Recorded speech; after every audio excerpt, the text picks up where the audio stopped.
So, yo mga kanukis, once again, welcome back to my channel. This is your Albularyo, Jojo Siamo TV. Nasa kutsi tayo mga kanukis, gawa tayo ng content kasi mga katanungan to previously mga kanukis, gawa na lang natin kasi hindi man tayo busy, gawa natin ng content. So kung sino pa yung di naka-subscribe sa YouTube channel natin, Jojo Siamo TV, please subscribe, hit the notification bell icon, select all mga kanukis para parati kayong updated sa mga videos natin. Kung gusto nyo ring manood ng mga live natin mga kanukis, sa Facebook page natin, Jojo Siamo TV pa rin mga kanukis sa Facebook. So ano pa yung hinihintay nyo mga kanukis? Kung palagay nyo naman nakakatulong yung mga videos natin, so try nyo i-upload mga kanukis, i-subscribe mga kanukis, saka i-follow yung YouTube channel natin. So ito yung problema mga kanukis, paano ba daw madidetermine yung mga deadly talaga na pumapatay talaga na sakit mga kanukis, na walang di mo kitaan ng sintomas sa mukha. So madali lang mga kanukis, mayroon naman tayo, actually hindi tayo hindi talaga tayo yung tinatawag nating veterinary medicine, hindi tayo nag-aaral niyan. So tayo lang tayo, yung albularyo tayo. So nagbabase tayo sa eksperyensya sa panggagamot. Di naman ako nag-share talaga mga kanukis ng mga gamutan tips or anong uri ng content kung hindi natin naranasan yan or hindi natin actual 100% experience. So based on my experience tayo. So madali lang naman mga kanukis, kung may pera ka naman, mayroon naman tayong for hire na mga professional dyan, tinatawag nating veterinary or veterinary, mga doktor sa hayop. Pwede naman tayong magpakonsulta doon.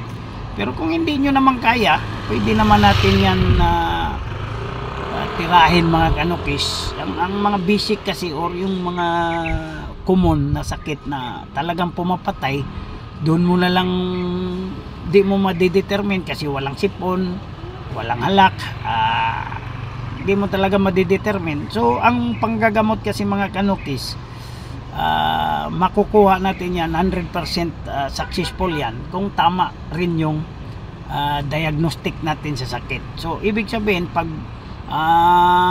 mali yung ginamot natin, hindi tugma sa sakit, useless yan, mamamatay pa rin yung manok. So ibig sabihin 100% successful yung gamutan kung 100% matutuko yung sakit. So yun good diagnostic is a key to success sa panggagamot. So kung wala naman kayong pera, di kayo pwedeng backyard breeder lang kayo. Di nyo ugali talagang pumunta ng veterinary kasi kadalasan mga aso yung dinadala doon. So ito na lang, bigyan ko kayo ng tips. So yung mga most deadly lang na mga sakit na hindi mo kitaan ng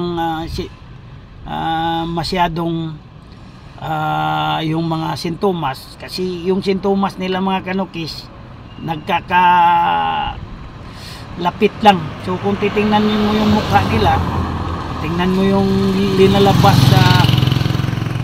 sa mga katawan nila, so pare-pareha lang. So mas mainam sa tae or sa poop or sa ipot natin titingnan. Ito yung mga ipot na deadly mga kanukis.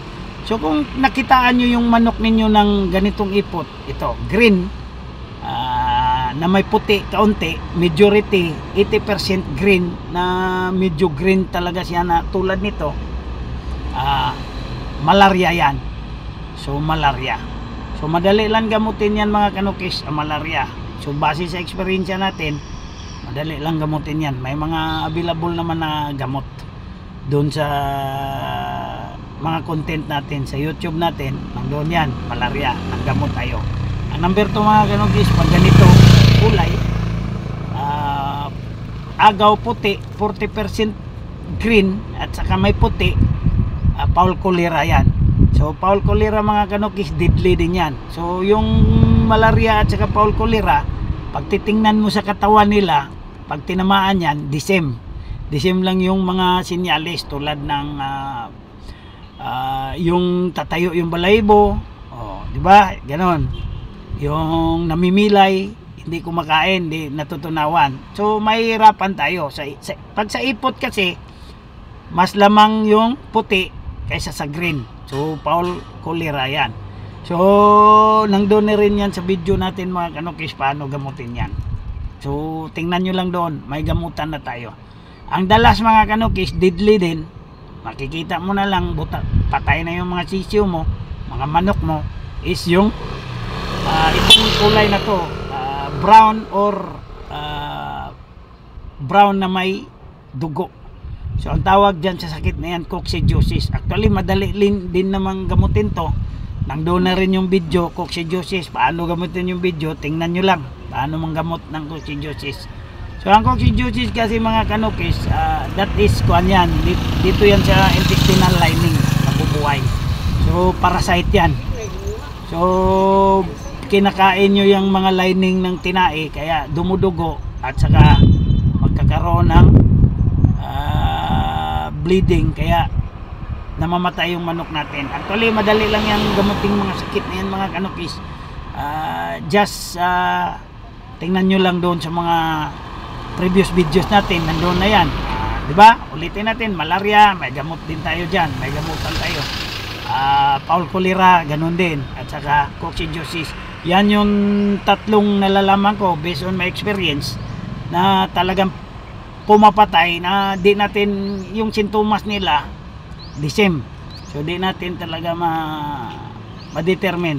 So madidetermine lang natin sa tae kung wala naman tayong pang-check up, di ba? So kasi pag sipon kasi obvious man talaga yan, kahit na di mo titingnan sa tae, obvious yung sipon. Magkakasipon yung manok, mabaho, tapos may mga nambubula yung mata, tapos may sipon talaga.